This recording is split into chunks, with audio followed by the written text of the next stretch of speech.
Well, hello there. The government has taken another step towards cancelling the internet. Now, as we know, the internet is free at the moment. It doesn't cost us a penny to use it. But now, at the moment, the way that the government is overreaching its online safety bill, it doesn't matter about porn sites. It's got nothing to do with that. It's got to do with news channels and stuff like this. Labour is getting rather desperate at the moment. They've tried their hardest to stop the grooming gangs, and why would you want to investigate your core voters? Labour is now bringing in voters for 16-year-olds, but they're now bringing in this online safety bill. I know I said it all before, but they're bringing in this online safety bill that will prevent the 16-year-olds from looking at 18-year-old news sites with the age limit of 18 on these news sites. So they're not going to be educated on what's happening in the world. So how can you have a 16-year-old ignorant teenager who doesn't know what's happening? How can you get him to vote? Of course, Labour want these 16-year-olds to vote for them. One of the things that's happening is these teenagers are pretty tech savvy, aren't they? Yeah, we all know what they're like. And what they're doing now is they're making themselves up digital IDs for politicians, and particularly Keir Starmer. So Keir Starmer will now show up as someone trying to register to go on to an 18-year-old limited site. Yeah, so you can imagine what that's going to happen. Of course, I don't know exactly what these sites are, so I can't tell you what they are, but there are sites out there who will make up a valid looking ID, driving license, say, for Keir Starmer. So Keir Starmer's going to be blasted across once they start investigating people's habits. And of course, the other thing now that Labour want to do is to start stopping, they want to stop people with a certain ISP address. I don't know how or why they want to do that, but it's getting to a point now where if you haven't got a VPN, you ain't going to get online, you know.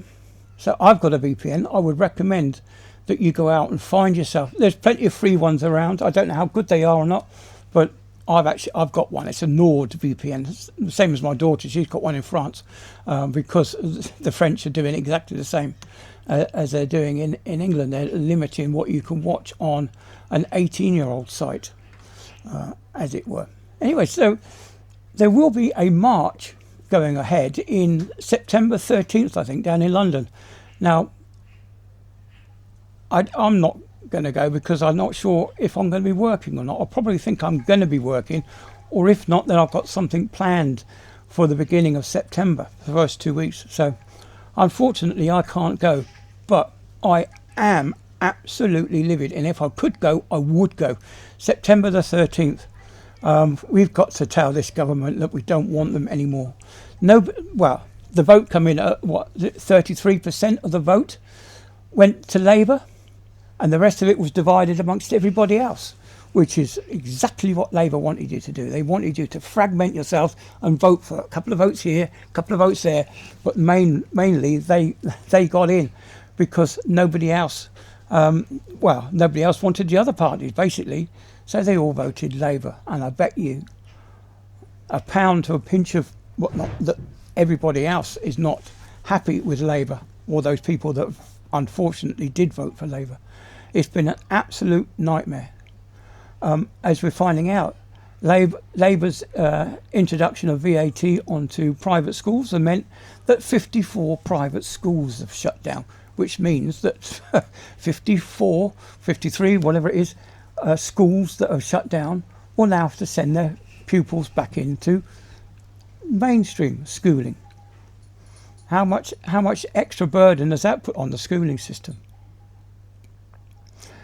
And the other thing that Labour has started to do, they want to buy up.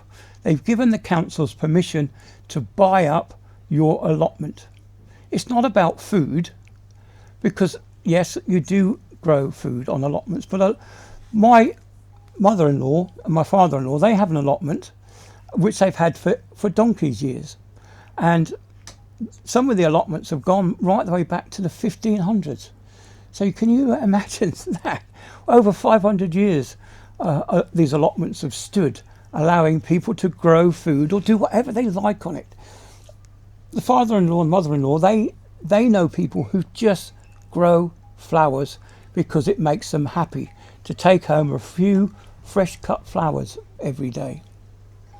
And the mother-in-law, she likes a good natter with the neighbours who also have allotments. They have a natter down there, they have a cup of tea, they take sandwiches, a bit of a picnic out, they do a bit of gardening, they grow a few vegetables. Now, the mother-in-law, she's got a cherry tree, and she made us some cherry jam because this year it was a little bit bitter. I don't know why that was, but the cherries weren't so sweet. Maybe she picked them too early, I don't know. Anyway, but yeah, it's not just about food, it's about the social cohesion of the elderly who want to do something with their lives. And what better thing to do than to grow food down your local allotment? These allotments are normally self-funding. Now, what I suspect will happen is that these Labour cronies who have ties with the building industry will buy up these allotments, put housing up, which will then get sold or rented out to Labour for their asylum seekers. Yeah, that's what's going to happen. These Labour cronies will rent out these houses. They'll get an income from these asylum seekers. Not there to look after our own homeless, those people who've paid into the system all their lives and have fallen on hard times, because most of us are 2 paychecks away from being homeless. Yeah, you think about it.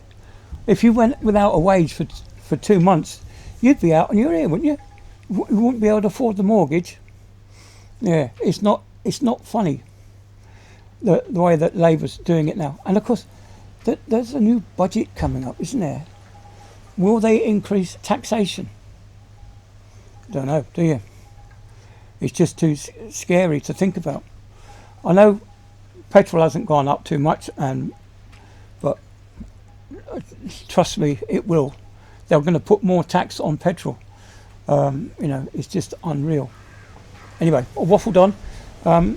But basically the bad thing is Labour, and the good thing is that there will be a protest against this Labour government on September 13th. Go if you can, but remember, be peaceful. Don't even shout at a police dog, because that will get you locked up.